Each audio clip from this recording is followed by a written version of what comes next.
Infelizmente, nem todo mundo gosta de estudar a Bíblia, como eu tenho falado, né?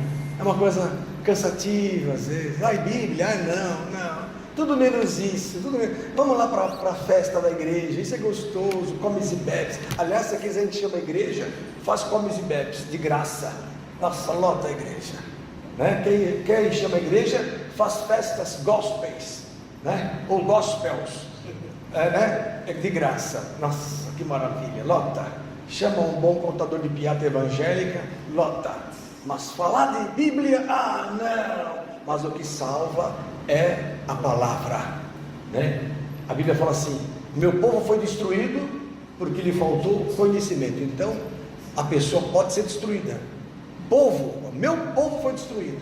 Oséias 4:6. O meu povo foi destruído porque faltou conhecimento. Então é o povo de Deus. Então isso prova que nem todo mundo está salvo. E esse é o assunto agora: predestinação. Predestinação ou destinação. O destino está travado já? O destino já está, vamos dizer assim, marcado?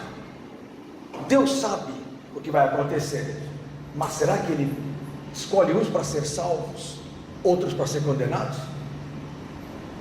Calvino, que criou o calvinismo, e daí vieram muitas igrejas como a presbiteriana e outras mais, são igrejas que creem que uma vez salvo o indivíduo, nada pode tirar a salvação.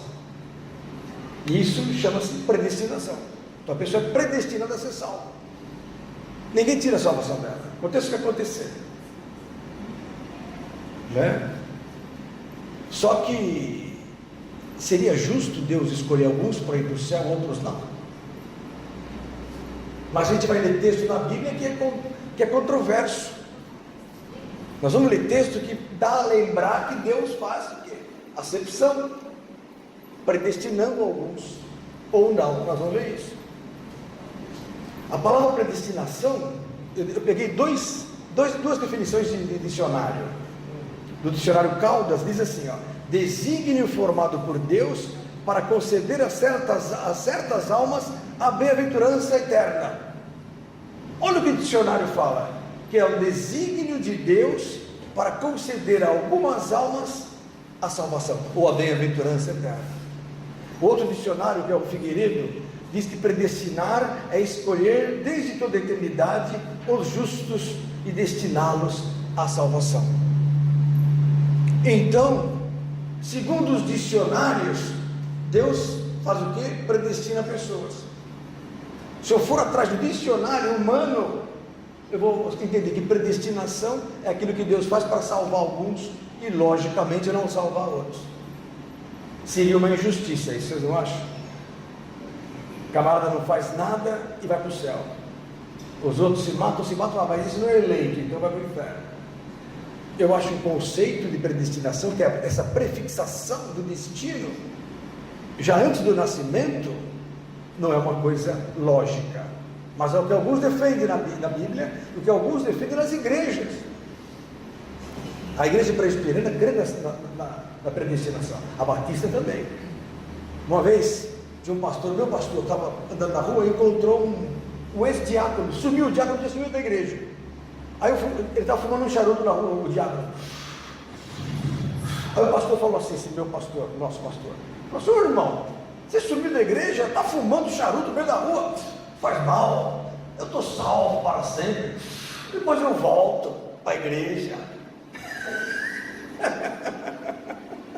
Uma hora eu volto. A pessoa joga com a sorte, ela quer salvação, mas também não quer deixar de fazer as coisas gostosas do mundo e do diabo, porque ela crê que não perde a salvação. Então essa palavra é interessante para firmar em vocês um conceito: existe ou não predestinação biblicamente? Nós vamos ver agora, e que fale a palavra em nome de Jesus. A Vitória gosta, né, Vitória? Vai casar com o Jean mesmo, é? Que coisa séria, né? Como é que com 14 anos eu pensei em casar? Ah, fazer 16 já? Nossa, tão novinha, né? Glória a Deus. O pai fica assim, ó. O pai está de olho no namoro. Esse namoro é bom. namoro santo é bom. Mas queridos, em Romanos capítulo 8, olha a palavra interessante sobre predestinação. Olha aqui, ó. Romanos capítulo 8, sempre usando a Bíblia. A Bíblia é a palavra de Deus. Ah, mas e as outras religiões que não creem na Bíblia? Estão fora de Deus. Ah, mas o senhor é um fanático, só crê na Bíblia, só crê na Bíblia. Fora da Bíblia não tem conversa. Ah, então não tem conversa, então foi um prazer conhecê-lo. Acabou. O dia que tiver ruim a sua vida, venha, eu vou orar, e Jesus vai mudar a sua vida. E aí vai se provar que Jesus é o caminho para a salvação. Romanos 8 diz assim, verso 29, porque os que dantes conheceu, então os que dantes Deus conheceu, também os predestinou para serem conformes à imagem de seu Filho, a fim de que ele seja o primogênito entre muitos irmãos. E aos que predestinou, a esses também chamou, e aos que chamou, a esses também justificou, e aos que justificou, a esses também glorificou. Então todo mundo acha que esse texto aqui está vendo? Predestinação. Deus predestina, está aqui, ó, porque os que dantes conheceu também os predestinou para serem conformes. Está aí, ó. Agora eu vou dizer uma coisa para vocês: quem antes ele conheceu?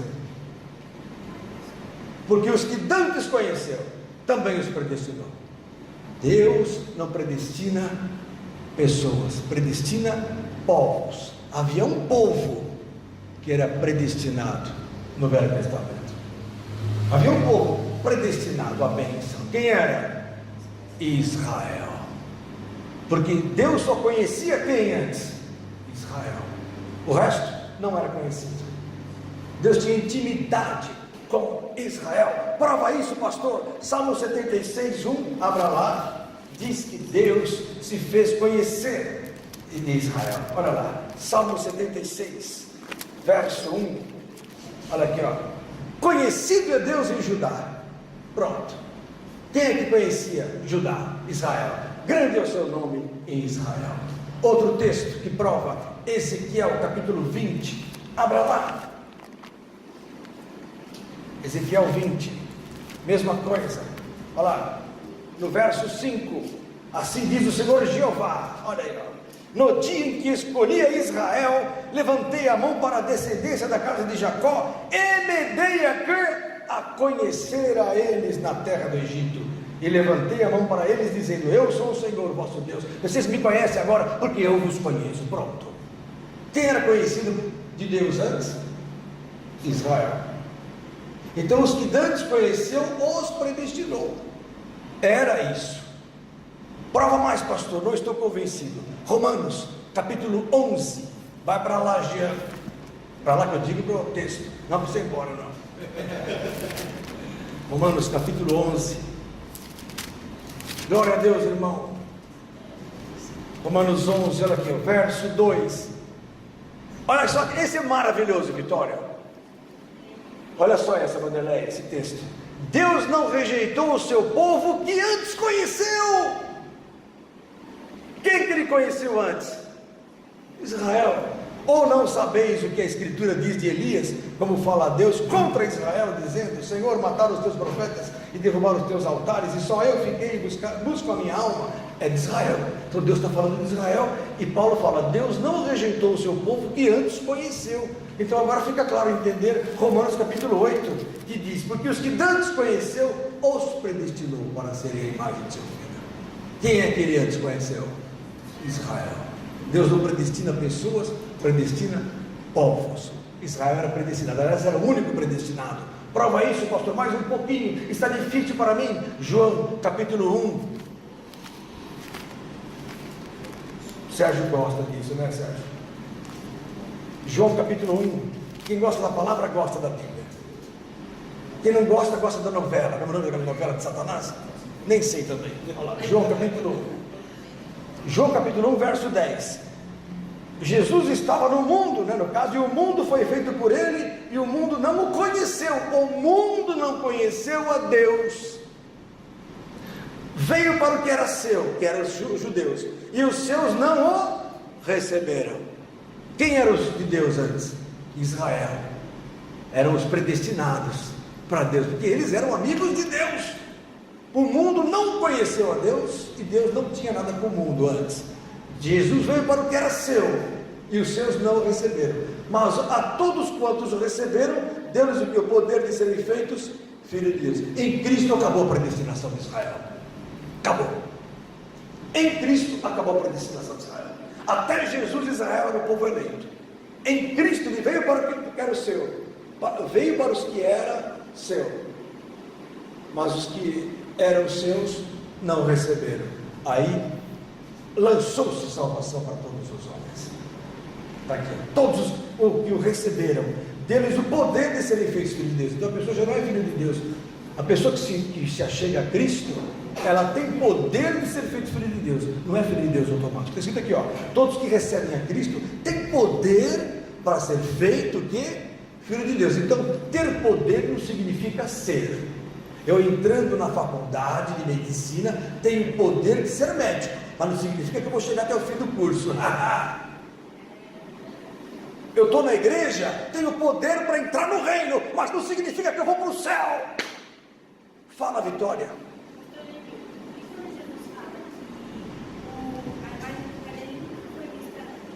Nunca. Porque, nossa, que pergunta capciosa, que pergunta inteligente. Israel, Deus nunca foi visto por ninguém. Olha aqui, João 1, verso 12. O que está escrito aí? Não, verso 18. Primeiro é João 1, 18. Deus nunca foi visto por alguém. O Filho unigênito que está no seio do Pai, este o fez conhecer. Então Israel não conhecia o Pai mesmo de Jesus. Não conhecia. Pensava que conhecia, por isso que não recebeu. Os detalhes você vai estudar depois. Olha aqui antes disso, verso 17, tem uma chave aqui no verso 17, porque a lei foi dada por Moisés. Então Moisés trouxe o que? A lei, a graça e a verdade vieram por quem? Então a verdade não veio por Moisés, a lei não era verdade. Se fosse verdade, não iria para a cruz. Se a lei fosse verdade, os judeus seriam salvos sem Cristo. Mas a lei foi dada por Moisés. Para quem? Para um povo que foi predestinado, que não aceitou. Mas a graça e a verdade vieram por Jesus Cristo. Entendeu? Glória a Deus. Olha lugares aqui na frente. Pode sentar, por favor, queridos. Tira minha chave, Ricardo. Isso, para eles sentarem. Lugar predestinado para você. Isso é predestinação. Nós estamos falando sobre predestinação. Esse lugar estava preparado antes da fundação do mundo para vocês. Nós estamos falando aqui que não existe predestinação. Explica por quê? Porque se houvesse predestinação, Deus seria injusto. Mas os crentes creem por causa de alguns textos, como Romanos 8, que diz o quê em Romanos 8? Que os que dantes conheceu, os predestinou para serem a imagem de seu filho. Aí eu provei que os que dantes conheceu foram Israel. Lá em Romanos capítulo 11, verso 2, diz que Deus só conhecia Israel no Velho Testamento. Então, o que dantes conheceu foram predestinados, só que não aceitaram a Cristo. Então, todos quantos o receberam, a partir de agora, têm poder de ser feitos filhos de Deus. E digo mais, tem gente que fala, mas não concordo com essa interpretação. Vou dar outra, em Romanos capítulo 8, volta para lá. Vou dar outra interpretação de Romanos 8, verso 29.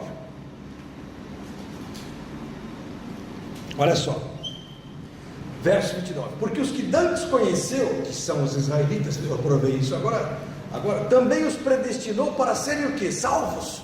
Não, para serem conformes à imagem de seu filho. Então a predestinação, se você for levar no pé da letra, é para o quê? Para a pessoa ser igual a Jesus e não para ser salva.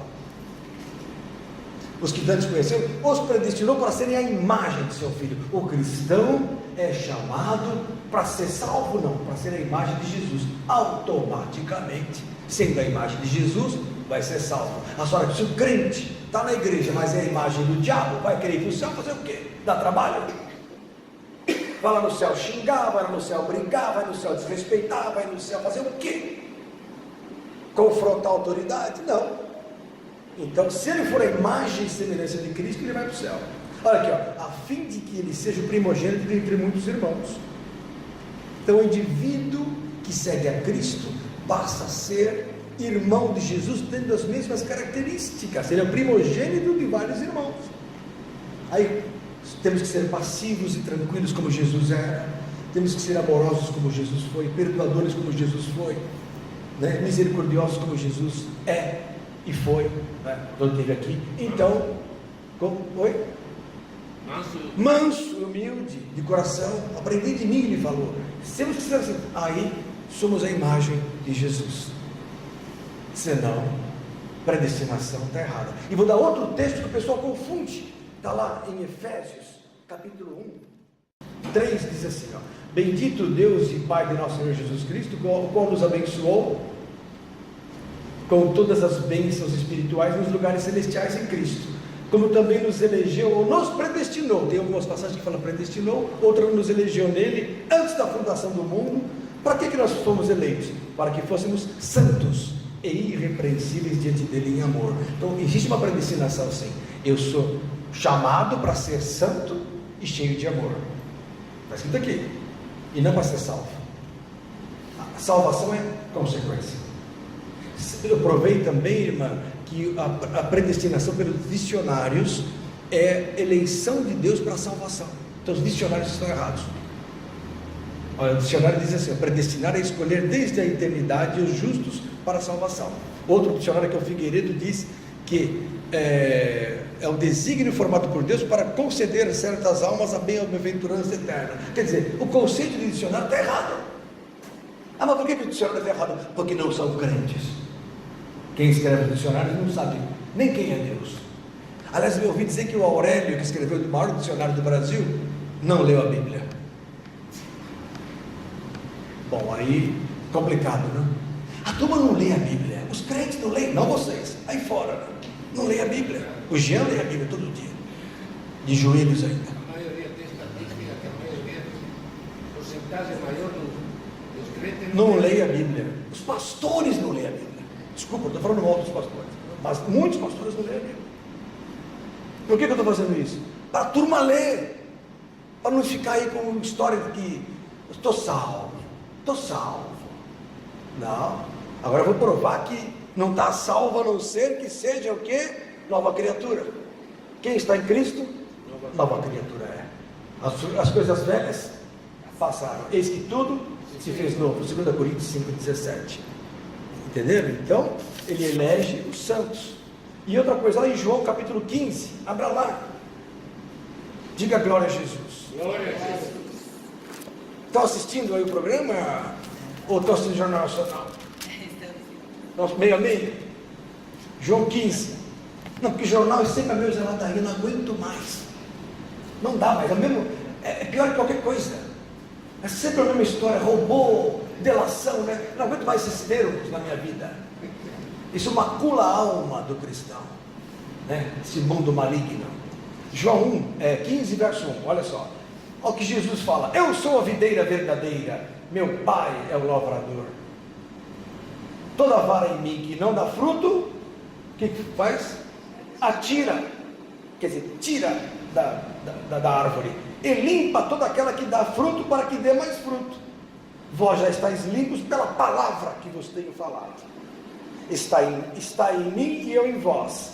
Como a vara de si mesma não pode dar fruto se não estiver na videira, assim também vós, se não estiverdes em mim. Eu sou a videira, vós as varas. Quem está em mim, eu nele, este dá muito fruto, porque sem mim nada podeis fazer. Então o que é importante? A vara que está em mim, mas não dá fruto, o que acontece? É tirada fora. Conclusão: não existe predestinação. Porque se tivesse predestinado, mesmo não dando fruto, seria salvo. Então não existe predestinação. Ah, mas o presbiteriano crê na predestinação, os calvinistas creem na predestinação. Estão errados. Calvino errou. A Bíblia fala isso. Porque a vara não deu fruto, tchau. E mais, 1 Coríntios capítulo 10, verso 12, diz o quê? aquele que cuida de estar de pé, olha que não caia. Ora, se pode cair, é porque não está salvo.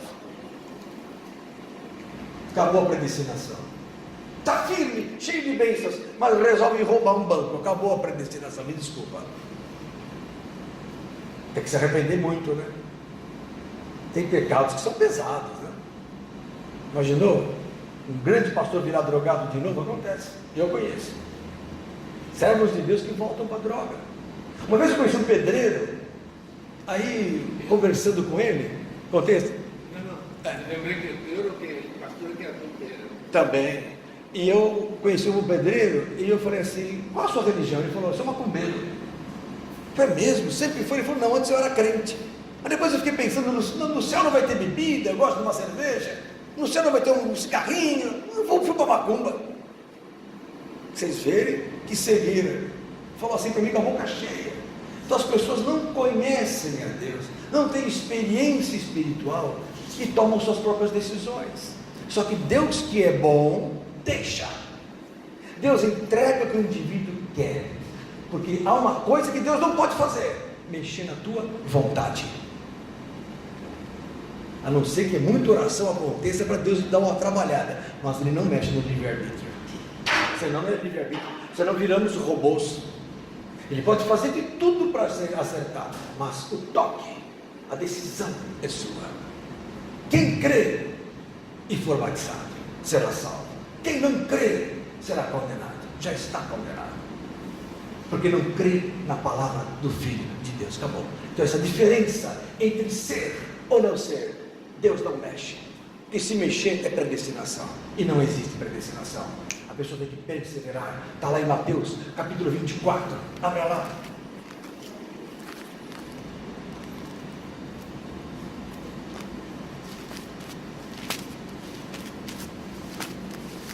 Olha lá.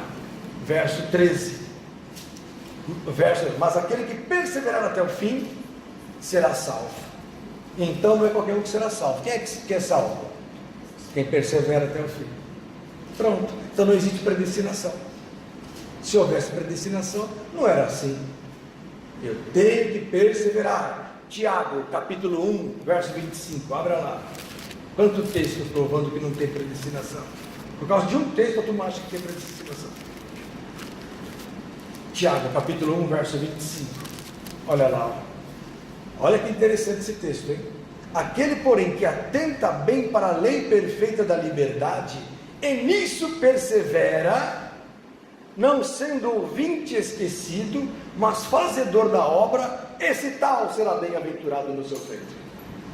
Eu perguntaria, quem é bem-aventurado na sua vida espiritual? Aquele que atenta bem para a lei perfeita da liberdade e persevera, não sendo ouvinte esquecido, mas fazedor da obra. Fazer a obra de Deus, não ficar esquentando o banco, fazer a obra de Deus. Eu preciso pregar, eu preciso fazer, que nem ela cantou de Jesus agora, maravilhosa, mais uma cantora nós temos. Fala, irmã.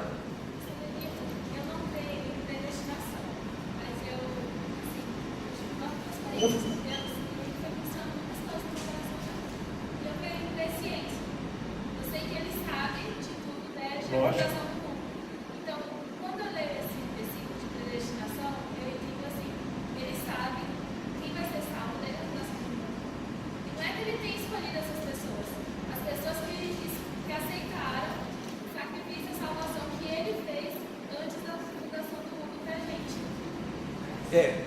Eu vou explicar. O que ela falou é interessante. Deus é todo-poderoso e onisciente, onipresente, onipotente. Então Ele sabe quem vai ser salvo e quem não vai ser. Se Ele sabe o futuro, Ele já sabe. Mas aí que está a questão. Você pode mudar o teu futuro. E Ele trabalha para isso. Senão seria predestinação. Acabou sendo isso. Porque, mas se Ele sabe o futuro, pastor, Ele sabe mesmo se eu vou aceitar ou não. Eu sei. Só que aqueles que vão se desviar, Ele não faz questão de ver. Ele pode vetar, conhecer o futuro, crendo que você vai mudar. Isso está em 2 Pedro, capítulo 3. Abra lá. Deus investe no homem para mudança. Aí que está o milagre e o mistério da salvação. Porque não é predestinação. O povo de Israel era predestinado. os movimentos dos povos podem até já estar estabelecidos, mas uma coisa é, a salvação é individual, e a pessoa pode ser salva no último momento se ela crê de coração. Aí que está, 2 Pedro capítulo 3 diz assim, o Senhor não retarda a sua promessa, ainda que alguns a tenham por tardia, mas é longânimo para convosco, ou seja, ele tem paciência, ele tem capacidade de suportar o indivíduo nas suas ofensas. Por quê? Não querendo que alguns se percam, senão que todos venham a arrepender-se. Então Deus quer que todos se convertam.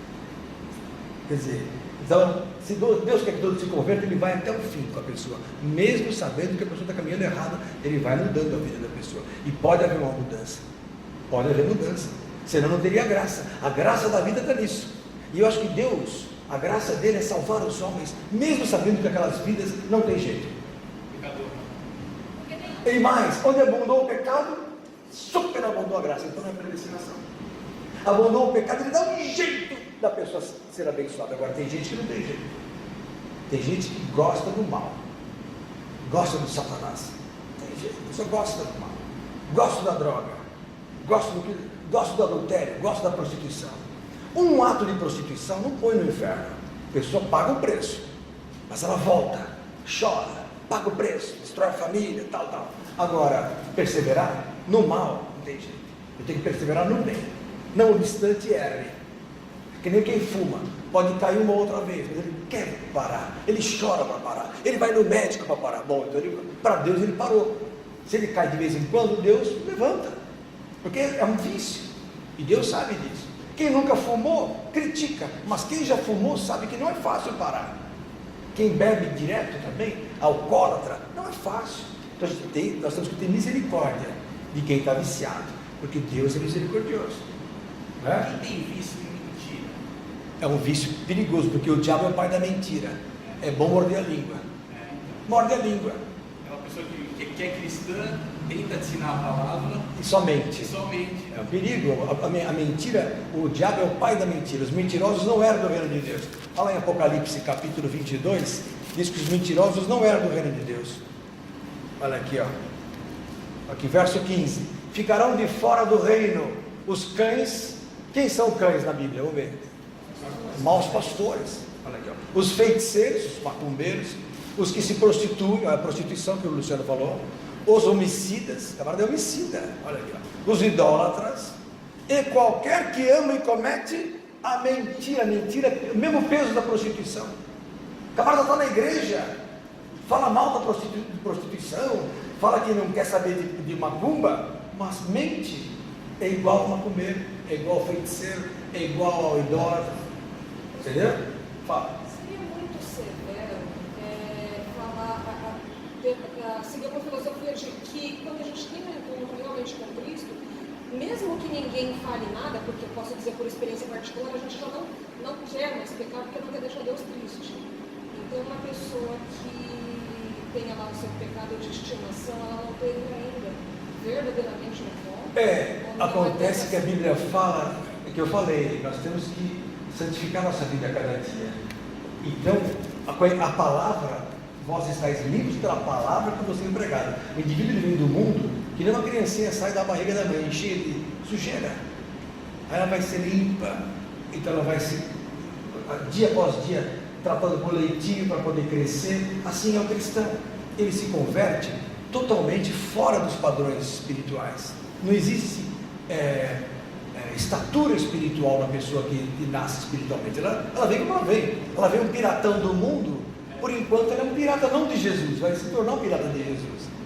Mas esse processo é chamado santificação pela palavra. Vai crescendo. Está lá em 1 Pedro capítulo 2. Abra lá. Olha lá. Então ela vai mudando dia após dia. Então, Vanderlei, esse pecadinho de estimação uma hora vai ser focalizado. No começo ele não é importante, porque Deus está preocupado com a operação do Espírito para a pessoa se convencer de Cristo. Mas depois, dia após dia, vai mudando a vida. Olha aqui, verso 1: deixando pois toda a malícia, 1 Pedro 2:1, e todo engano, olha, engano, e fingimentos, mentira, olha aí, e invejas e todas as murmurações, desejai afetuosamente, como meninos novamente nascidos, o leite racional, que é essa palavra que eu prego aqui, não falsificado, porque tem palavra que é falsificada. Sabe qual é falsificada? Aquela que fala assim, ó, não é bem assim, não precisa de santidade não, pastor, Deus não é assim mal não. Deus não é mal, Deus é tão bom que está aguentando a turma até hoje. Mas a turma é demais. A turma gosta da pesada. A turma, na hora da opção, escolhe o errado. Isso traz um preço espiritual. Mas ele diz, desejar como meninos novamente nascidos o leite racional, não falsificado, para que por ele o que? Vades crescendo. Então o indivíduo vai crescendo espiritualmente. Alguns demoram mais anos, outros menos anos. Tem gente que com 2 anos já é pastor. Tem uns que demoram 10 anos, 20 anos, 30 anos. E tem uns que nunca vão ser pastores, mas tem uma postura espiritual maravilhosa, vamos dizer precocemente. Outros demoram mais. Por quê? Porque vai crescendo. Se é que já provastes que o Senhor é benigno. Benignidade é também o que? Misericórdia. Ele vai esperando a transformação do indivíduo. Então todos têm que chegar na estatura de Cristo. Está lá em Efésios capítulo 4, abra lá. Glória a Jesus. Esse assunto não atrai cristão. Tem gente que começou a ver e falar, vou mudar, vou assistir, como é o nome? Máquina Mortífera, vou assistir A Volta de Lúcifer, melhor do que assistir o pastor Benilton. Fazer o quê? Mas estamos aqui por enquanto. Até quando não sabemos, né? Se buscar o Senhor enquanto se pode achar. Haverá um tempo que não se poderá mais achar o Senhor. Por isso que a Bíblia fala, enquanto se pode achar, busque ao Senhor. Busque a tempo e a fora de tempo. Em Efésios capítulo 4, verso 13 diz assim, que verso 12 diz que ele quer o aperfeiçoamento dos santos para a obra do ministério. Não é só para meia dúzia, não, para todo mundo, olha aqui, para a edificação do corpo de Cristo, até que todos são todos, cheguemos à unidade da fé, ao conhecimento do Filho de Deus, a varão perfeito, à medida da estatura completa de Cristo. Todos têm que ter a estatura de Cristo, que é santidade, que é amor, que é poder, que é espírito total, que é misericórdia total. Conhecimento e intimidade, olha aqui, conhecimento e intimidade. Deus conhecia Israel, Jeová era assim com Israel, mas no final eles perderam a bênção, que Jesus veio e quebrou a lei, e aquilo que parecia que era verdadeiro, foi mostrado que não era verdadeiro, não é verdade? Aí aquela nação que não era nação, foi chamada como nação. Chamarei de meu povo aquele que não era meu povo. No final, nós que estávamos aí na periferia, perdidos, fomos chamados primeiro. E Israel tem a dupla bênção, porque no Velho Testamento eles eram predestinados. Hoje, se eles se convertem, a grande bênção, porque todos são chamados. Deus quer que todos sejam salvos, até o Marcola na prisão, até o Beira-Mar, todos. Deus quer todos. O Maluf, o Lula, esta casta que não se converte, mas nem a pau.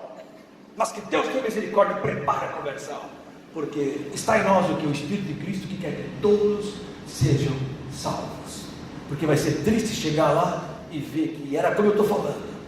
Se não for, já valeu a pena ser de Jesus nessa vida.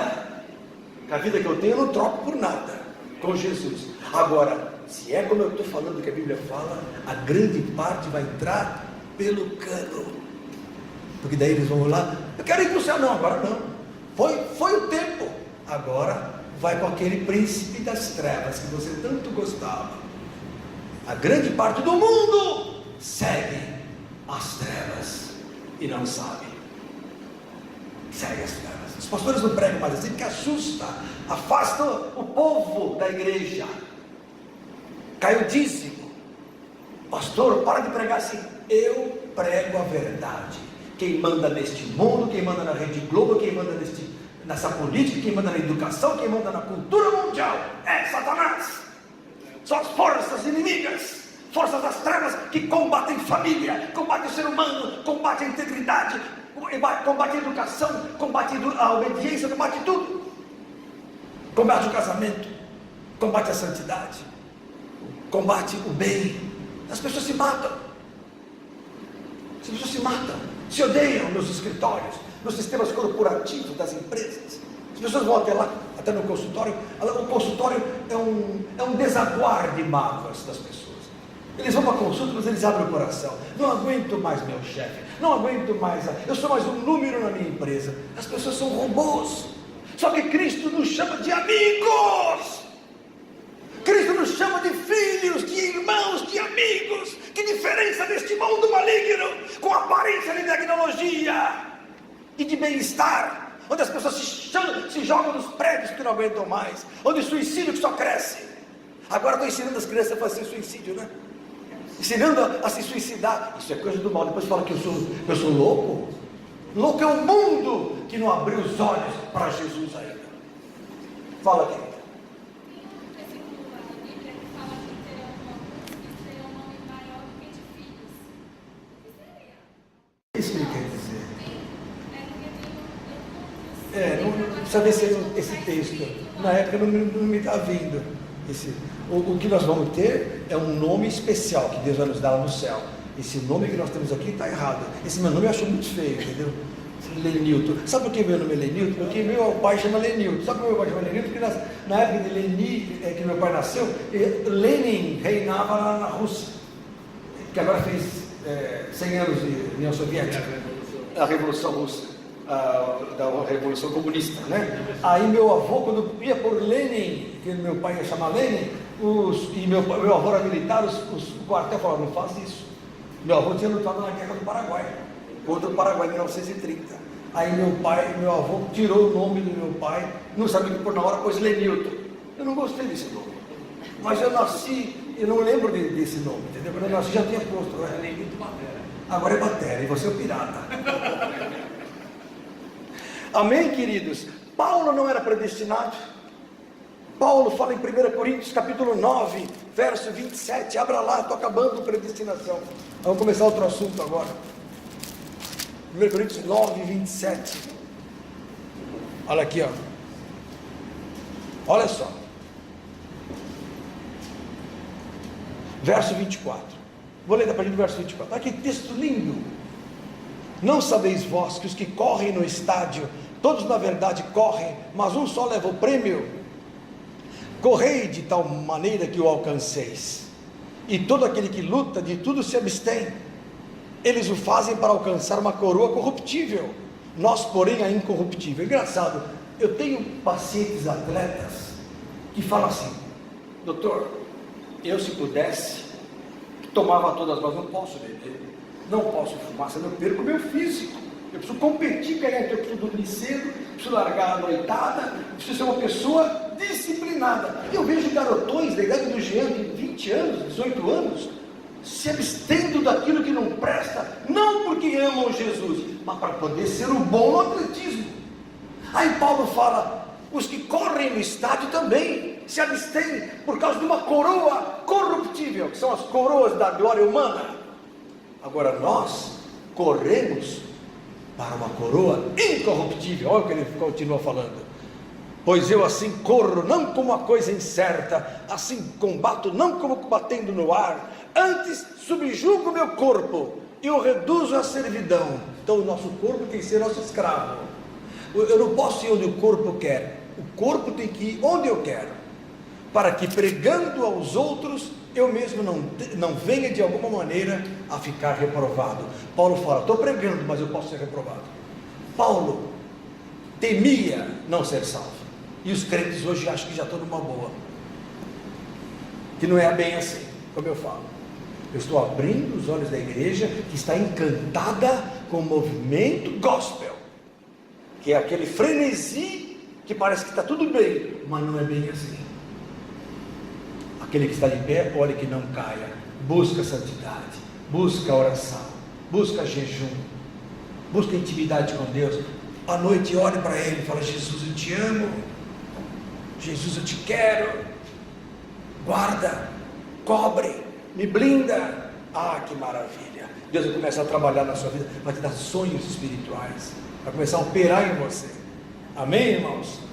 Amém. Glória a Deus. Então é isso aí, predestinação Tem alguma dúvida sobre predestinação ou não? Ou vocês ainda acham que Deus predestina? Os adventistas não creem na predestinação. Não creem. Poucos são os que creem na predestinação. Hoje em dia é difícil. O Espírito Santo foi convencendo. As igrejas tradicionais, luteranas, tal, não criam mais. Que a pessoa era salva para sempre. Ninguém perde a salvação. Mentira. Aquele que não perseverar, perde a salvação. Aquele que cair, perde a salvação. Ah, mas como está isso na Bíblia? Olha lá em Hebreus capítulo 10. Deixa eu ler mais um texto. Olha aí. Hebreus 10. Mais um. Que santidade. Olha, em nome desse, o santo de Deus. Estou longe disso. Queria ser igual a ele. Viu? Hebreus capítulo 10. Olha aqui, ó.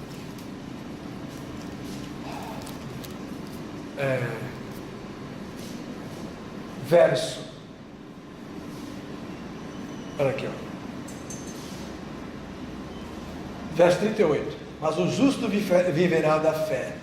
Mas o justo viverá pela fé. Agora, se ele recuar, o que é recuar? Cai fora. A minha alma não tem prazer nele. Ora, se a alma de Deus não tem prazer, vai fazer o que no céu? Você acha que vai para lá? Dá trabalho? Vai embora. Olha aqui, ó. Nós, porém, não somos daqueles que se retiram para a perdição. Quem se retira de Cristo se perde. Não existe predestinação. Olha aqui, Penata. Mas somos daqueles que creem para a conservação da alma. Creia, irmãos, em Jesus. Creia sem cessar. Ore sem cessar. Vale a pena. Ah, mas pastor, a grande parte não faz isso. A grande parte diz que é crente, mas não é. Vamos agora estudar sobre autoridade espiritual. É outro assunto interessante. Porque tudo na vida é autoridade. Já pensou nesse assunto? Você está numa estrada. Olha só o tamanho do Ricardo. Um cara forte. Aí ele pega uma caranga braba aí. Um carro bonitão, forte, grandão. Digamos que ele fosse um motorista de caminhão, por exemplo. Pega um caminhão, uma jamantona, 120. De repente um baixinho, né? Bem baixinho assim, com uniformezinho, um capzinho e uma viatura assim acesa em cima, faz assim. Ele na hora para com tudo. E aí ele fala assim: ai, é ele, é um guarda. O que é isso? O cara é forte? Não. O carrinho dele nem se compara, a jamanta destrói. Mas a autoridade está ali, o poder está ali, delegado, estabelecido. Então a autoridade é o sustentáculo do reino de Deus. Todas as coisas são sustentadas pela palavra de Deus no universo, por causa da autoridade que Deus tem em tudo. E a submissão tem que acontecer, impositiva ou voluntária, tem que acontecer. Os demônios é uma submissão impositiva. Na hora que Jesus chegou, os demônios se dobraram, não que amam, mas porque se sujeitam ao poder de Jesus. Nós nos prostramos voluntariamente. Por isso que tem mais graça, por isso que tem mais poder. Se submeter voluntariamente. Mas a autoridade de Deus, ela é incontestável, indubitável. Em Hebreus capítulo 1, mostra que todas as coisas criadas foram criadas pela autoridade de Deus, e todas as leis físicas do universo são mantidas através de sua palavra e autoridade. Hebreus capítulo 1, verso 3. Olha que definição fantástica sobre a autoridade. Olha aqui, ó. Falando sobre o Filho, verso 2: a quem constituiu herdeiro de tudo, por quem fez também o mundo, o qual, sendo o resplendor da sua glória e a expressa imagem da sua pessoa. Então Jesus é a expressa imagem de Deus. Quer conhecer o Pai? Olha para o Filho. Quer saber como é que o Pai pensa? Olha para o Filho. Quer saber como é que o Pai age? Olha para Jesus. Quer saber como o Pai reage? Olha para Jesus. Ele expressa a imagem da pessoa de Deus, e sustentando todas as coisas. Olha aqui, ó. Aqui inclui o universo, aqui inclui galáxias, tudo, anjos, tudo, sustentando todas as coisas pela palavra do seu poder, havendo feito por si mesmo a purificação dos nossos pecados, assentou-se à destra da majestade nas alturas. Então vocês veem o que a Bíblia fala.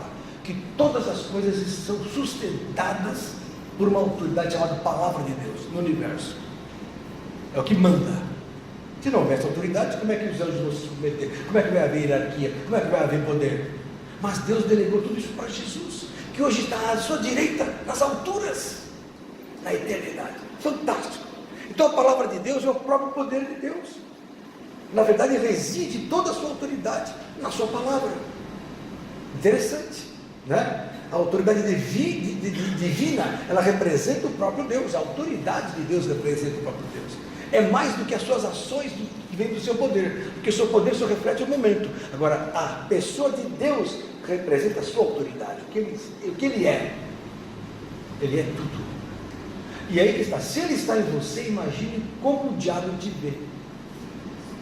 Como o Satanás te vê. O cristão, ele esquece da autoridade que ele tem em Cristo. Porque Cristo reina no universo, até nas religiões, em tudo. E você é de Cristo, você é o próprio Cristo. Como é que Paulo fala? Não sou mais eu que vivo, mas Cristo vive em mim. Gálatas 2:20. Eu já estou crucificado. A vida que eu vivo pela fé no Filho de Deus. Ele fala. Então, não mais eu, mas Cristo vive em mim. Então, somos aqui Cristos. Cada um de nós é Jesus. Na hora que o diabo te olha, ele vai quem? Jesus. Ele não tem dó de você. Ele quer te pegar, mas ele olha para você e ele vê quem? Jesus. A autoridade de Cristo. Pecar contra a autoridade de Deus é pecar contra o próprio Deus. Porque Deus estabelece o seu governo e o seu reino na autoridade. Se eu peco contra a autoridade, eu estabeleço outro princípio, chamado princípio de Lúcifer, que confrontou a autoridade de Deus. Então, confrontar a autoridade de Deus é o quê? É sair dessa obediência, é sair da submissão. Aí eu vou para um princípio chamado princípio satânico, porque todo o cristianismo é calcado na autoridade e submissão ao Pai, ao Filho e ao Espírito. Onde não há autoridade e submissão, há desordem. Quebrou a autoridade, acabou, pode ver. Aliás, o universo tem que funcionar com autoridade e submissão, senão impera o princípio satânico.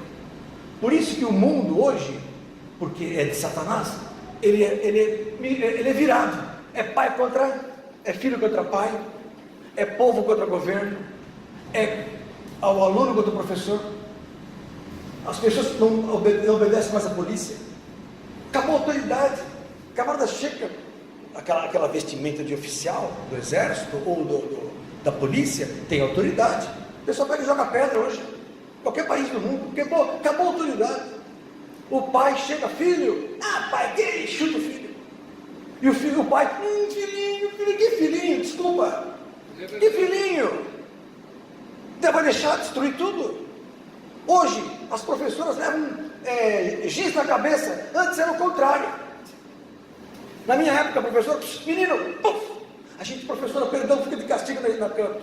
Não pode fazer isso hoje. Não, o pai chega e acaba com o colégio, põe um processo, porque ofendeu o filhinho satânico, o sem vergonha, o mal criado. Desculpa, o Fernando que está aqui, é um mal criado. E o pai é culpado. Os pais, eu amo esse programa do Superman, porque ela mostra que os pais são culpados. Criança não tem culpa de nada, mas os pais são endemoniados e não sabem educar seus filhos, e tem medo de estabelecer a autoridade espiritual, que precisa ter autoridade e submissão. Tem uma nação abençoada, pode ver os japoneses, pode ver os coreanos. Coreia saiu de uma guerra na Coreia acabada, era um dos piores países do mundo há 50 anos atrás, hoje é um dos maiores países do mundo, um dos maiores índices de desenvolvimento educacional.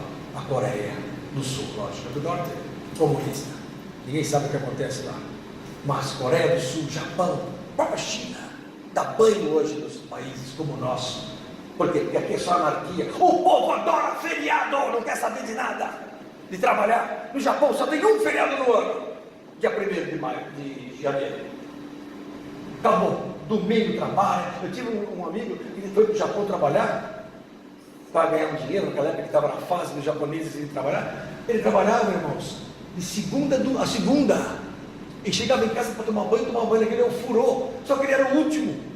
A água já estava suja. Ele falou: doutor Elido, não lembro de ter tomado um banho limpo. 2 anos. Não morreu por isso, voltou aí abençoado. Falou: que país, trabalho, progresso. Não, aqui é só samba, sombra, funk e água fresca. Difícil.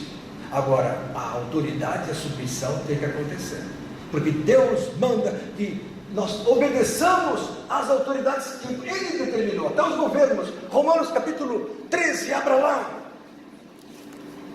Não estão gostando da minha história, mas eu estou falando o que Deus quer. A minha esposa nem vem mais de vergonha. Ela fala assim: você briga tanto que eu não vou mais. Então ela fica assim em casa, escondida.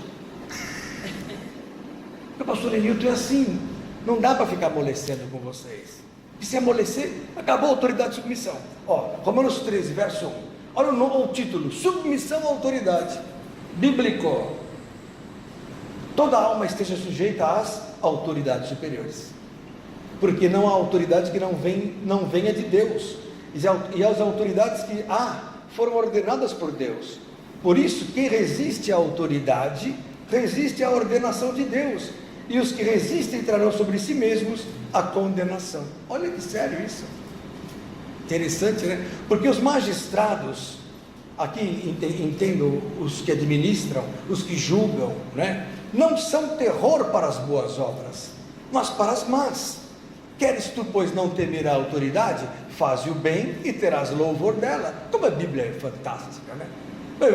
Para mim o radar, um exemplo, o camarada não corre, não tem problema com o radar para ele. Radar é uma autoridade hoje, né? O camarada passou correndo e agora tem o radar de distância. Você passa aqui e vai ter que passar em tanto tempo no outro lado, que todo mundo sabe que passou o radar e o pessoal corre. Então agora é a velocidade média. Se você não demorou tanto de tempo, você vai ser multado. Agora, o que diz aqui? O magistrado não é terror para os bons, só para os maus.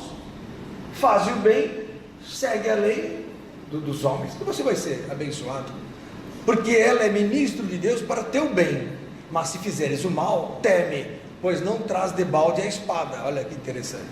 Porque quem é ministro de Deus e vingador porque, olha aqui, porque é ministro de Deus e vingador para castigar o que faz mal, os magistrados. Portanto, é necessário que lhe estejais sujeitos, não somente pelo castigo, mas também pela consciência. Então Deus fala o seguinte: sede obedientes aos governos, os bons e os maus. Então essas manifestações políticas de quebra, isso não são de Deus. Deus está fora disso. Mas é um movimento sem terra. Engraçado, o dono do movimento sem terra, o presidente, tem uma bela de uma casa. Todo mundo sabe disso. Não tem nada a ver isso aí. Isso é política. Isso é malignidade. Então, nós estamos fora disso aqui, ó. Por esta razão também pagais tributos, porque são ministros de Deus, atendendo sempre a isto mesmo. Portanto, verso 7, dai a cada um o que deveis. A quem tributo, tributo. Então, pagar o imposto é bíblico. Fazer o quê? A quem imposto, imposto. A quem temor, temor. A quem honra, honra. É bíblico. Então, o que está falando aqui? Autoridade e submissão a tudo. As leis estabelecidas pelos homens, que Deus está por trás disso, as autoridades humanas e as espirituais. Obediência, obedecer é melhor do que o quê? Sacrificar. Onde é que está isso? Eu separei esse texto, 1 Samuel, capítulo 15, abra lá.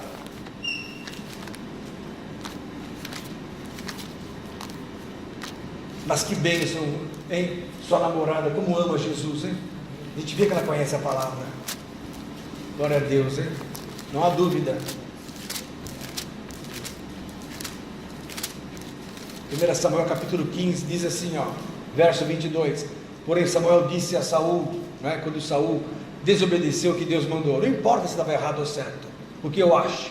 O que importa é o seguinte: tem porventura o Senhor tanto prazer em holocaustos e sacrifícios, como em que se obedeça a palavra do Senhor? Eis que o obedecer, verso 22, é melhor do que o sacrificar, e o atender melhor é do que a gordura de carneiros. Então o indivíduo pode fazer muitos sacrifícios, mas a obediência é mais importante para Deus do que o sacrifício. Eu posso jejuar, orar, ir no monte, ir até a Aparecida de joelhos, com apuros nas costas, nada disso tem valor se eu não obedecer à palavra e aos pastores, e ao pai e à mãe, se for menino ou jovem, ao chefe, se for o empregado, ao professor, se for aluno. Eu preciso estar debaixo da autoridade e submissão, e Deus vai me abençoar. Por quê? Melhor é obedecer do que sacrificar. É tão sério isso, irmãos, que quando uma pessoa obedece, Deus muda às vezes as coisas por causa da tua obediência. Eu me lembro de um irmãozinho que se converteu, cheio do fogo, que nem pirata, assim, meio do mundão da pesada. Ele também da pesada, você sabe disso, né? O cara dele não nega, mas eu gosto de pirata, eu gosto de pirata. Eu gosto de pirata, eu gosto de mostrar, todo mundo sabe. O pirata, eu conheci um rapaz que era que nem pirata, veio do mundão e se apaixonou por Jesus. Aí ele fez discipulado com um amigo meu, um irmãozinho, que hoje está na Angola. Tudo o que ele queria fazer, ele ligava para o irmão. Ele queria trocar de carro, ele ligava para o irmão. Ele queria estudar alguma coisa, ele ligava para o irmão. O irmão não aguentava mais. Mas Deus o quê? Estabeleceu isso, ele gostava disso, ele se sentia... porque o outro irmão já era evangelista, quase pastor. E ele estava cheio do fogo, então ele ligava para o irmão. Aí o irmão acordava, ô irmão, pode falar, faço isso ou aquilo, o que você acha que é de Deus? O irmão, bem racional, faz isso, compra. Aí depois de uma semana, que bom que você mandou comprar, foi uma bênção, eu não tinha dinheiro, mas Deus trouxe o dinheiro. Aí o irmão falou, meu Deus, eu mandei você comprar. Deus honrava a palavra, mesmo que o camarada não tinha muita consciência, por causa da obediência do outro. Quando a mulher é sujeita ao marido, que a Bíblia fala para a mulher ser, se ela é sujeita, ela é abençoada. Quando ela confronta o marido, Deus muda a situação da causa para o marido. E no meu casamento eu percebi isso. Eu falo X, a mulher fala Y, e às vezes se ela estiver errada, e eu estiver errado e ela estiver certa, mas houver uma certa briga, porque Deus às vezes muda só para honrar a palavra. Interessante isso. Então, a obediência é uma coisa muito importante. Obedecer é mais que sacrificar. Olha em Atos capítulo 5.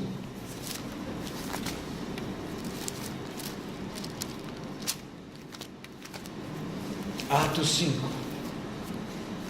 Pedro não estava nem aí. Pregou a palavra no meio da turma. Olha o que ele falou, na hora que ele foi pego lá. Atos 5, 29. Olha lá.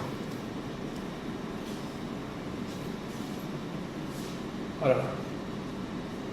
Porém, respondendo Pedro e os apóstolos disseram: mais importa obedecer a Deus do que aos homens.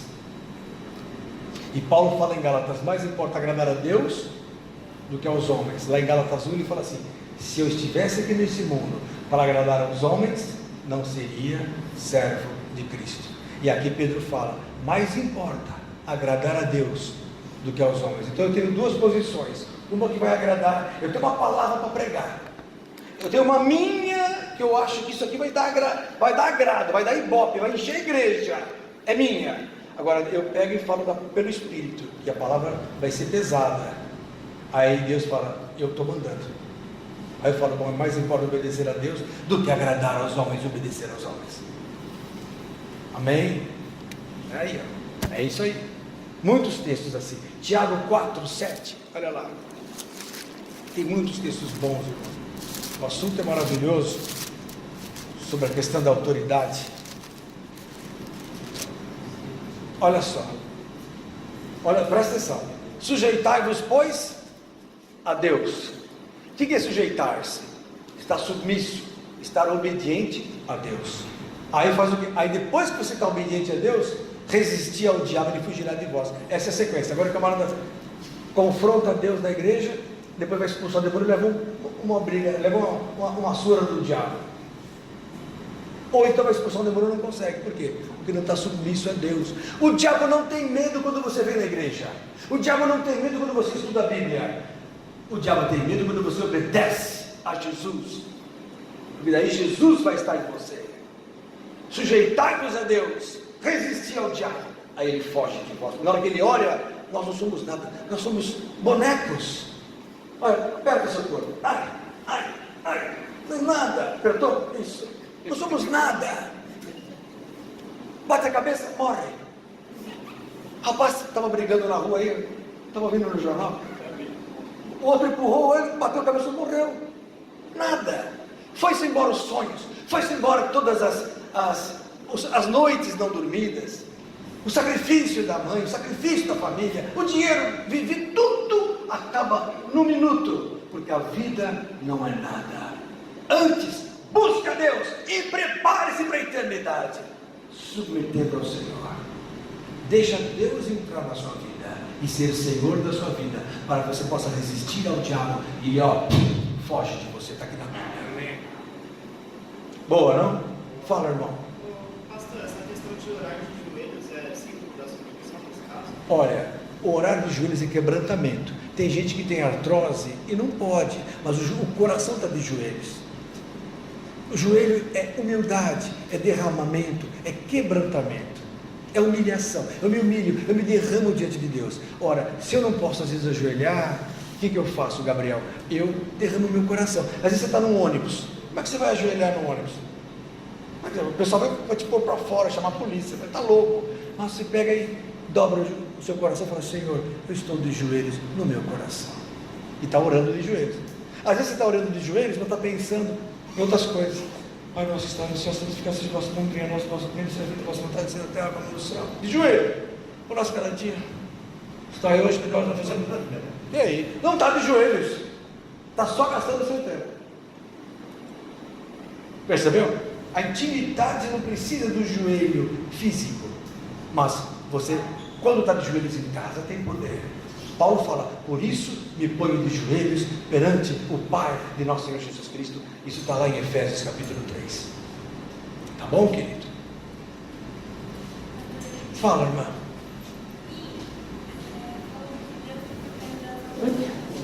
Como é que é? Fala. Tem que obedecer.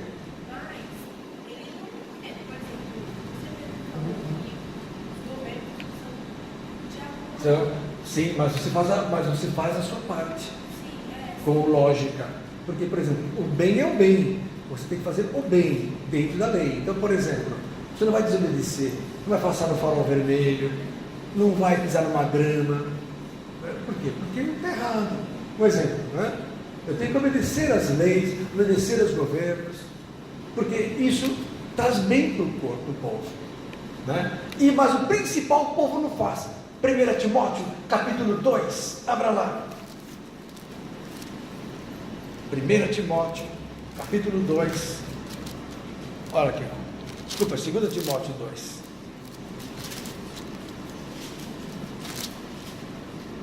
Não, 1 Timóteo 2. O que eu falo primeiro é certo, viu? Certo, Letícia? Bonito vestido que você foi no casamento. Glória a Deus, viu? Glória a Deus pelo seu vestido. Todos viram, o universo viu, né? Você vai casar mesmo, Letícia?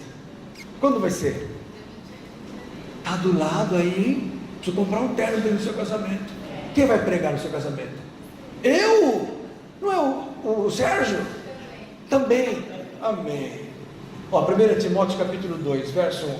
Admoesto-te, pois, antes de tudo, olha só, Vitória, que se façam deprecações. O que é deprecação, pastor? Súplicas, orações, intercessões e ações de graças por todos os homens. Então devia ter reunião de oração para orar pela turma aí fora, não para pedir as coisas. O crente diz: Senhor, eu preciso disso, eu vou fazer uma oração para salvar meu irmão que está com câncer. Acho bom, mas faça oração para salvar o povo que está fora de Deus, pelos reis, por todos os que estão em eminência, para que tenhamos uma vida quieta e sossegada. Quer dizer, se nós não temos uma vida quieta e sossegada, é porque está faltando oração. A igreja hoje ela está na retaguarda, em vez de estar na ofensiva, ela está retraída. Todo mundo sabe disso. Olha aqui, ó. A Globo está atacando a igreja, está confrontando, ninguém fala nada. Olha aqui, ó. Para que tenhamos uma vida quieta e sossegada, em toda piedade e honestidade, porque isto é bom e agradável diante de Deus, nosso Salvador, que quer que todos os homens se salvem e venham ao conhecimento da verdade. Deus ama os que estão longe. Deus ama os extraordinários. Deus quer. A alegria no céu diante dos anjos quando o pecador se arrepende. Alegria no céu diante dos anjos, não a alegria dos anjos, mas diante dos anjos. Então o Pai fica, acho que faz festa lá em cima quando alguém se arrepende. Por isso que não existe predestinação. Se ele já soubesse, ele quer se ocultar a si mesmo para poder celebrar a festa. Isso. Amém. Acredito que o que existe desde a fundação do mundo é o que ele preparou para a gente. Amém. E é a gente que escolhe. Que escolhe ou não. Amém. Verdade. É isso aí, irmãos. Obedecer a Deus. Obedecer os pais. Efésios 6, 1. Tem gente que, nossa, segue os 10 mandamentos, mas menos um. Os pais. Vós, filhos, sede obedientes a vossos pais no Senhor, porque isto é justo. Isto é justo. Honra teu pai e a tua mãe, que é o primeiro mandamento com promessa, para que te vá bem e vivas muito tempo sobre a terra. Isso escrito no Novo Testamento. Sério, então, eu sei que vocês vão ver muito, que vocês honram muitos pais. Isso é bom, não é? Amém. Então, honrar o pai, obedecer o pai. Hebreus 13. Obedecer os vossos pastores. Hebreus capítulo 13. Olha aí. No verso 17. Olha aí. Obedecei a vossos pastores e sujeitai-vos a eles. Olha a autoridade aqui. Ah, mas o pastor tem suas falhas. Lógico que tem. Ele é ser humano, senão seria Jesus em pessoa. Não é? Não é? Obedecei os vossos pastores e sujeitai-vos a eles, porque velam por vossas almas, ou pela vossa alma, como aqueles que hão de dar conta delas, para que o façam com alegria e não gemendo, porque isso não vos seria útil. Obedecer a palavra, 1 Pedro 3, 1, obedecer a palavra de Deus, 1 Pedro 3, 1, olha aqui, ó.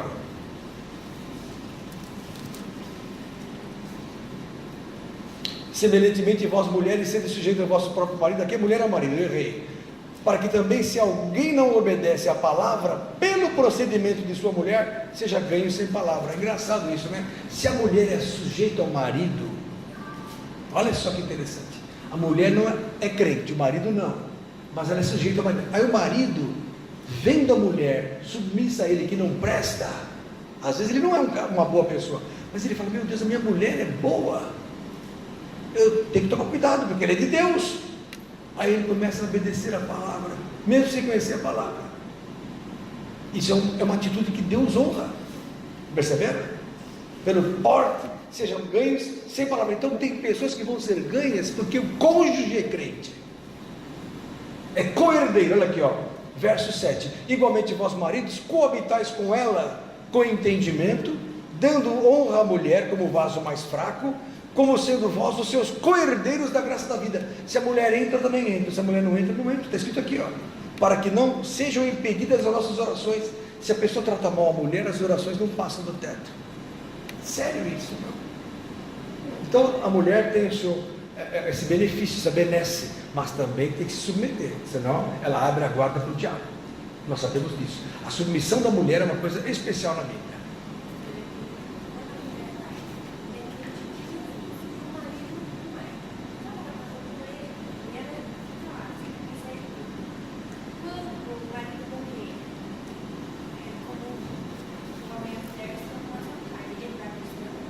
Não, veja bem, vou te dar na Bíblia a verdade. Se ele coabita com ela com entendimento, ela vai na igreja, ela é santa, ela é uma bênção, ele aceita tudo isso, começa a ouvir as coisas de Deus, mas não é um servo valoroso, ele vai para o céu. Eu vou mostrar isso para você. 1 Coríntios capítulo 7, olha só que lindo essa passagem. Então as mulheres salvam seus maridos e os maridos salvam suas mulheres. Olha que está escrito na Bíblia isso. Aqui, ó. Olha só. Se alguma mulher, verso 13, 1 Coríntios 7,13. Se alguma mulher tem marido descrente e ele consente em habitar com ela, consentir é o seguinte: assento ter uma vida santa com você.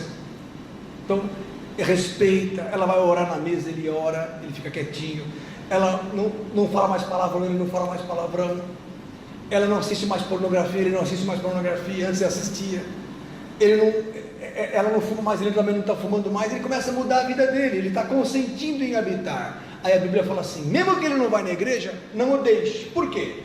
Porque o marido descrente é santificado pela mulher. Se é santificado é o quê? Salvo. Santificação pela mulher. E a mulher descrente é santificada pelo marido crente. De outra sorte, os vossos filhos seriam o quê? Imundos, mas agora são, até as crianças são salvas. Se um é firme, até a criança é salva. A criança pequena é salva. Ah, mas ele não se batizou, não importa. Na hora de subir, vai subir junto. Agora, os pais imundos, crianças, não que sejam imundas, não são santas, não são santificadas. Vão junto para onde os pais estão. O pai coloca o filho no céu ou não. Agora tem uma coisa, mas se o descrente se apartar, verso 15, seu marido não topar, quer dizer, você virou crente, não quero mais você. Ah, uma paciente hoje falou para mim, aconteceu isso, marido, era uma bênção, ela se converteu, ficou firme com Jesus, o marido falou assim, não gosto mais de você, foi embora, pediu divórcio, e ela se separou, e ela disse que agora ela está dormindo bem, porque ela falou que quando ele estava lá era um tormento, porque ele não queria Jesus na vida dela. Olha que coisa louca. Então se o descrente se apartar, aparte-se, porque neste caso o irmão ou a irmã não está sujeito à servidão, porque Deus nos chamou para a paz. Porque de onde sabe sua mulher se salvará do teu marido? Ninguém sabe quem vai ser salvo. Olha aqui, ó. Ou de onde sabe o seu marido se salvará sua mulher? Percebeu? Muita gente abre mão da igreja para ficar salvando o marido, que não quer saber de Jesus. E não é isso que a Bíblia fala. A Bíblia fala o seguinte: mantém sua postura, se submete, mas se ele quiser ir embora, vá. Está escrito aqui na Bíblia. Vá. Ah, o marido está embora, está indo embora. Fazer o quê? Ele não é de Jesus, ele quer outro caminho, ele quer prostituição, ele quer violação de... Vai embora. Percebeu? Porque Deus chamou-nos para paz, não para tribulação. O nome do casamento. O casamento tem que ter paz. Não é? Boa, né? Está tudo bem claro na Bíblia. Tudo está na Bíblia. Agora, quando o casal é de Jesus, é uma bênção. Porque vão orar à noite juntos. Vão pedir para Deus à noite juntos. Vão se sujeitar a Deus. Vão fazer as coisas de Deus juntos. Aí a concordância. Aí Deus opera, porque Deus ama o casamento bem estruturado para abençoar a família. Aí os filhos são abençoados. Aí tudo é. Aí o inimigo não tem entrada, porque o inimigo está buscando hoje nos casamentos a destruição. Então ele busca brechas e ele quer pôr a discórdia. Depois a discórdia acabou a unidade, acabando a unidade do casamento, acabando a conversa do casamento, acabando a comunhão, acaba o espírito. E o diabo entra. É o que ele quer. Ele vem para roubar, matar e destruir. Fala, irmão. Então, todo texto que fala isso fala que a salvação somente pela fé. Então, na verdade, tem um caminho. A salvação é pela fé, mas a fé sem obras é morta. A fé me salva, mas eu mostro a minha fé pelas minhas obras. Tiago capítulo 2, abra lá.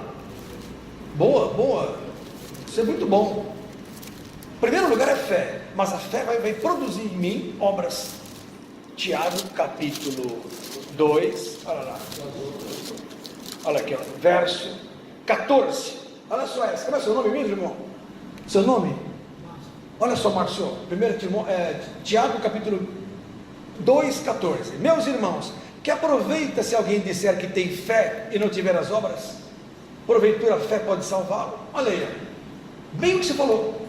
Salvação pela fé, mas, olha aqui, ó, e se o irmão ou a irmã estiverem nus e tiverem falta de mantimento cotidiano, e alguns de vós lhe disserem, ide em paz, aquietai-vos e fartai-vos, eles não derdes as coisas necessárias para o corpo, que proveito virá daí? Assim também a fé, se não tiver as obras, é morta em si mesmo. Mas alguém dirá, tu tens a fé, e eu tenho as obras, mostra-me a tua fé sem as tuas obras, e eu te mostrarei a minha fé pelas minhas obras. Então, o camarada tem um casamento santo, bom. Ele fala, olha, eu tenho fé, e mostra isso na vida dele. O outro fala, glória, tenho fé, mas a vida é destruída. Aí a fé dele não está atingindo as obras. Então as obras acabam gerando fé. Elas geram fé. E a fé gera obras. Porque nós somos criados para fazer a obra. Olha, isso está em Efésios capítulo 2, o que você falou. Abra lá. Eu gosto de assim, assuntos redundantes, né? Versos 8. Porque pela graça sois salvos, por meio da fé. Isso não vem de vós, é dom de Deus. Então a salvação vem pela fé, pela graça. Não vem das obras para que ninguém se glorie, mas a obra sem fé é quando eu faço uma obra para mim. Agora, porque somos feitura sua. Olha, o verso 10 explica tudo. O que é feitura? Essa palavra aqui, Márcio, significa obra de arte. Somos obra de arte sua, criados em Cristo para as boas obras. Então eu tendo fé, eu automaticamente em Cristo vou fazer o quê? Boas obras, entre elas um bom casamento, entre elas um bom exemplo no trabalho, entre elas um bom aluno na escola, entre elas um bom transeúnte na rua, entre elas um bom amigo, um bom parente, um bom tudo. Olha aqui, boas obras, as quais Deus preparou para que andássemos nela. Então o cristão não tem alternativa. Se ele tem fé, ele tem que andar nas boas obras, mostrando que ele é feitura de Deus. Quem é de Jesus, a fé leva a obra, as boas obras, entendeu? Porque tem gente que fala assim, eu tenho fé, vou para o céu, não quero saber de obra. Não, então está negando. É que nem a pessoa fala assim, olha, a Bíblia fala que quem crer e for batizado será salvo. Não fala que se não for batizado não será salvo. Ora, só é batizado quem crê. Se creu, vai se batizar. Se não se batizou, está com um pontinho de dúvida. Mas vai na igreja, não quer dizer nada. Ainda não creu. Então, no nosso casamento, então, assim, se a esposa for na igreja, no caso, eu acredito que, como essa nossa individual, ele só vai ser salvo porque ele está vendo as boas obras da esposa. Isso. Então, ele vai querer seguir o caminho. Sim, se ele é de Deus, ele vai mudar.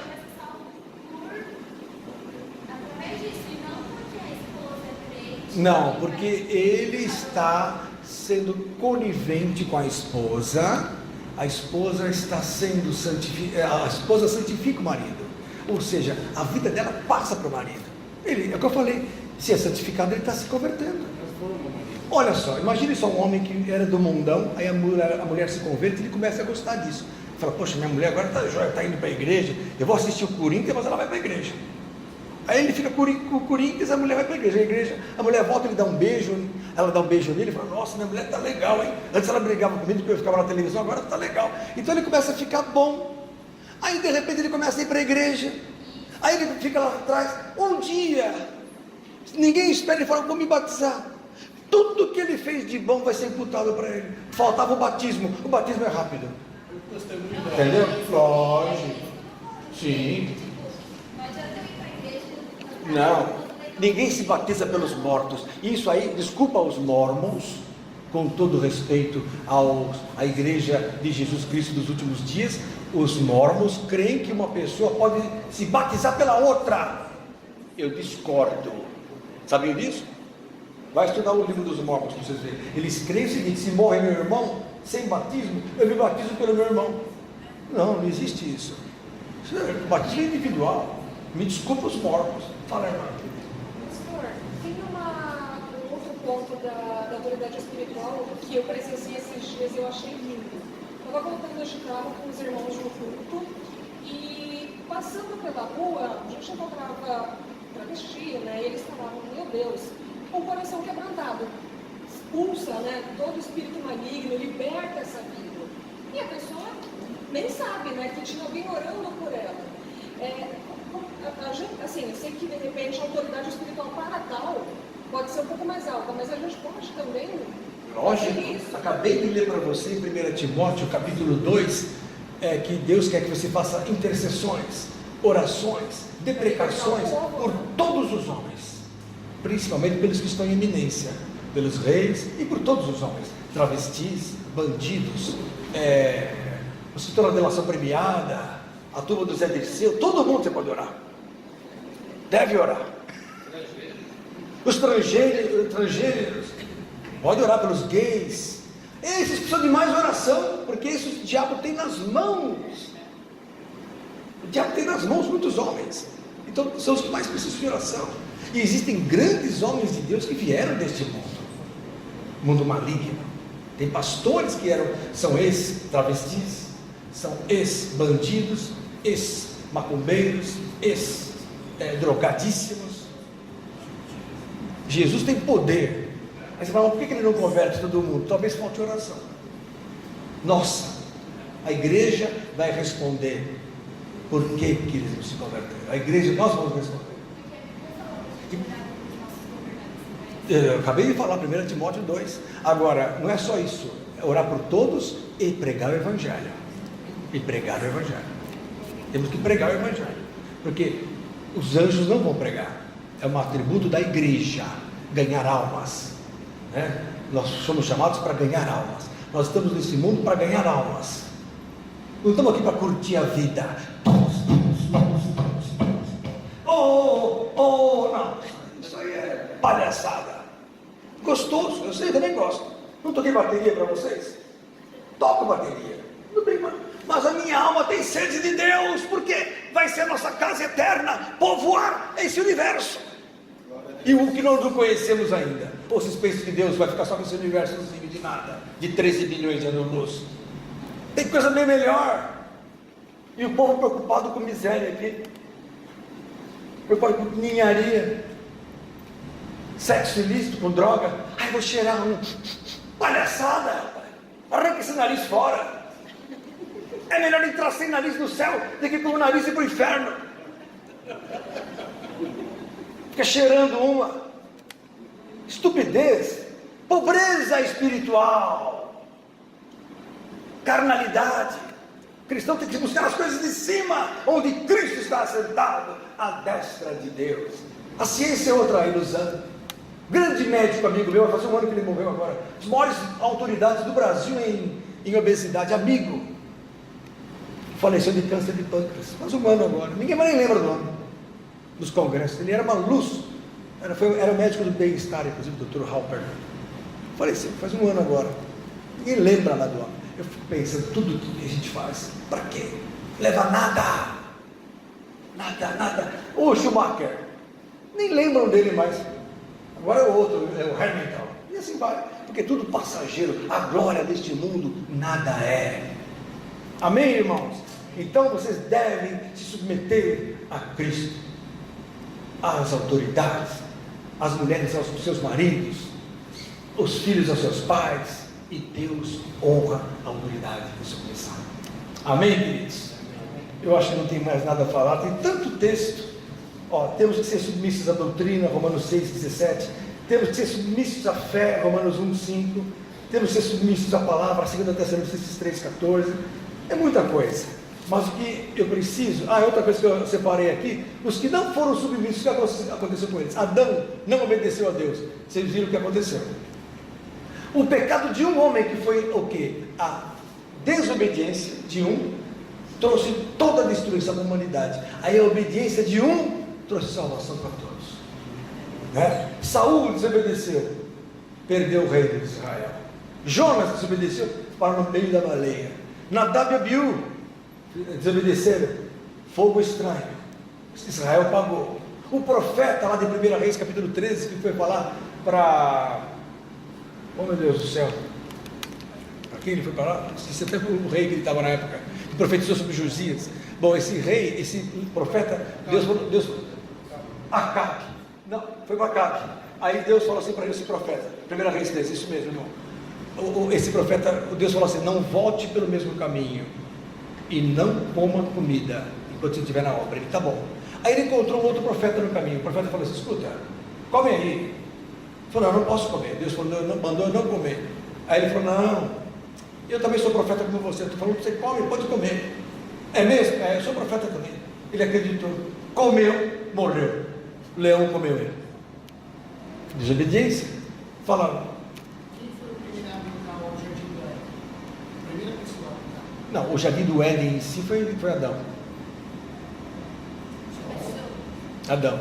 Mas fora do jardim tinha homens há muito tempo. Quer dizer que Satanás não estava lá. Não, Satanás foi criado junto com tudo, né? Satanás, como Satanás, existe bem na época que o homem foi formado, segundo os estudos aí. A queda do diabo. Foi mais ou menos isso. Segundo Raul Seixas, foi 10 mil anos atrás. Eu nasci 10 mil anos atrás. Você gostou dessa, né? Lembra do Raul Seixas? Ele, né? A letra A tem meu nome, né? Eu sou o princípio, fim e o meio. A letra A. Jesus não tem letra A, mas o diabo e Satanás tem. Forte, não? Doutor Lindel, tu não mistura as coisas. Misturo, sim. Tenho esse problema comigo. Vou no psiquiatra de Jesus qualquer hora. Não precisa, não. E Jesus também foi chamado de Lúcifer, que significa luz. Luz da alva. Os católicos cantam uma música Luz, referindo-se a Jesus. Haviam 2 estrelas da alva, lembra que eu falei, né? Aquele que eu te perguntei, ele era um regente? Lúcifer era regente do louvor do céu. Está lá em Ezequiel capítulo 28 e Isaías 14. Isso. Amém? Para mim, não. Se Salomão foi para o céu, estamos perdidos. Porque se Salomão começou a pôr criancinha no fogo. Não, os crentes, em geral, creem que Salomão foi para o céu. Só que a Bíblia fala que Deus se indignou com Salomão e ficou louco com ele. Quer dizer, ficou muito chateado, porque 2 vezes apareceu para ele e ele se desviou de Deus. Como é que vai para o céu um homem desse? Mas escreveu 3 mil provérbios. Escreveu. Essa é a grande prova que não existe predestinação. Salomão não foi para o céu. Ele fez muitos templos para Moloque, né, para Astarote, para tudo que tem Deus estranho naquela época lá. Isso está lá em 2 Reis 11 e 12.